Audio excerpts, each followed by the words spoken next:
walk around here on a South Bay 925 Super Sport. And let's start off with the exterior package on this boat, which as you can see has an anodized rub rail and anodized rails around the entire boat.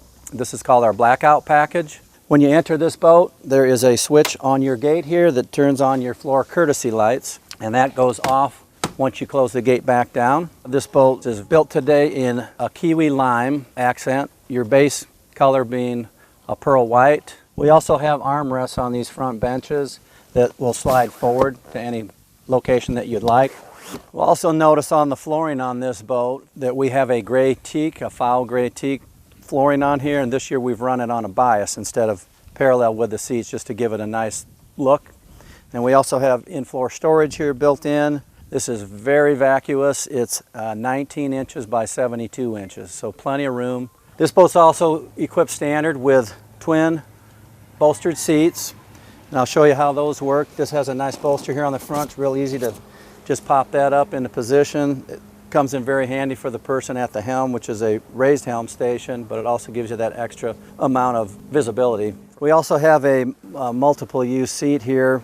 It's got a slide, a swivel, and it also reclines, so you can get adjusted to how you like at the helm.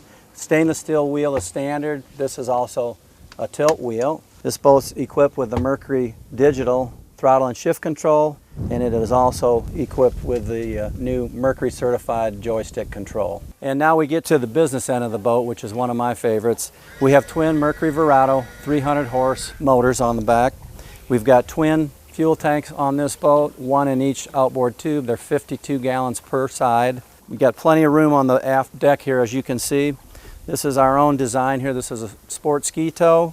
We've got a very solid stainless steel 4-step ladder. The rear deck also features your auxiliary stereo controls. We've got your switch here to activate your hatch on the rear, which is a twin ram system, a water pickup system on the back end of the boat, and a freshwater shower on this side, as well as a 110 connection for your battery charger. For those of you folks where cup holders are important, we've got 17 in total, all of them being backlit. The helm position cup holder is also refrigerated. Another great option this boat has are these optional wakeboard racks that are 3-position.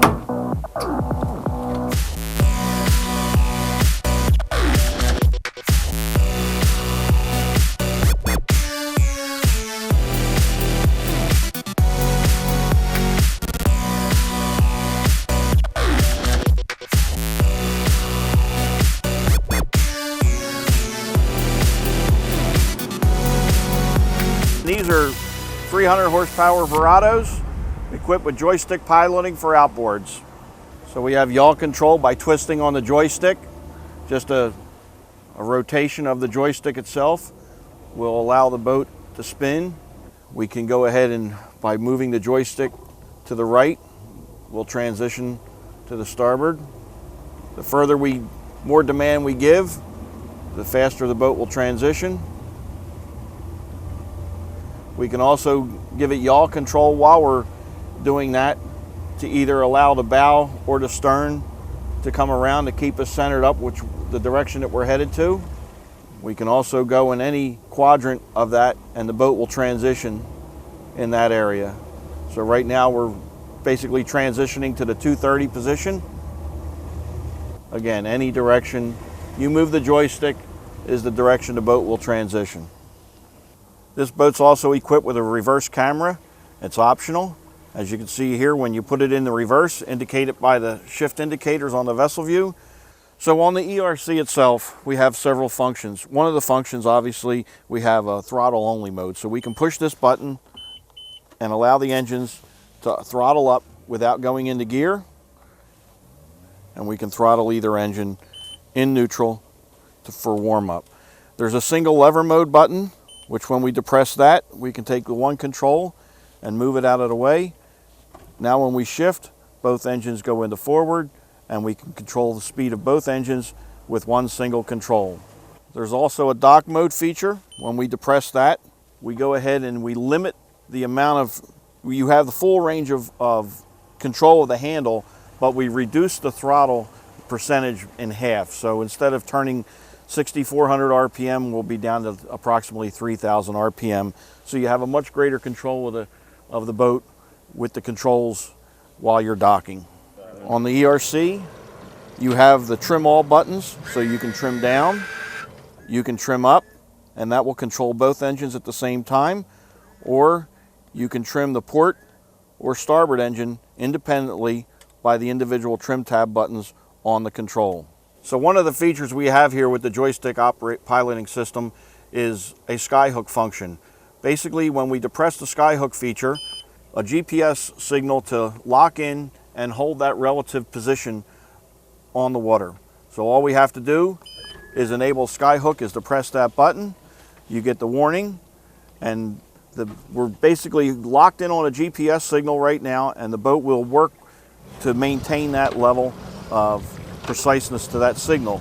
If you have real severe current or wind conditions that are moving the boat harder than the system will handle, you have a response mode here that will actually change how aggressive the boat will react.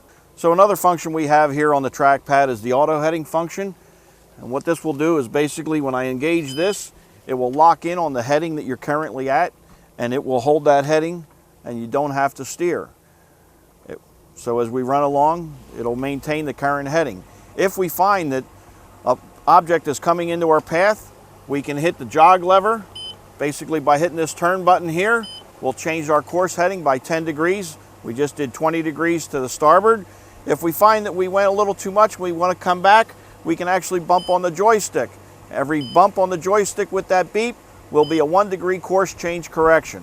So one of the features that the VesselView 7 also incorporates Chartplotter capability. So we can actually set a waypoint within the VesselView. We could set that as a point that we want to go to. Basically all we have to do, engage the engines, come up to speed. On the trackpad, we hit track waypoint, and basically all you have to do is sit back, watch what traffic is around you, and we will head right to that waypoint that we set. Cruise control is one of the features that you have. So this boat's capable of close to 60 miles an hour. So let's just say that you want to have a small child run the boat while you're on your lap. You can set the speed to 11 miles an hour, come down here, engage cruise control. Now when I take the throttles and move the throttles up, I can be at 100% throttle and only travel 11 miles an hour. Or if you want to increase the speed, you can dial it up and the boat will take off. Turn it back down and you slow down. So one of the other features is Smart Tow. This feature here allows you to have repeatability if you were pulling a tuber, a wakeboarder, or a skier. So in this situation here with this launch profile, if say you have a small child that you want to pull out and you want to have that repeatability, you can enable this feature, and if you look on the screen, you'll follow the ball on that graph line.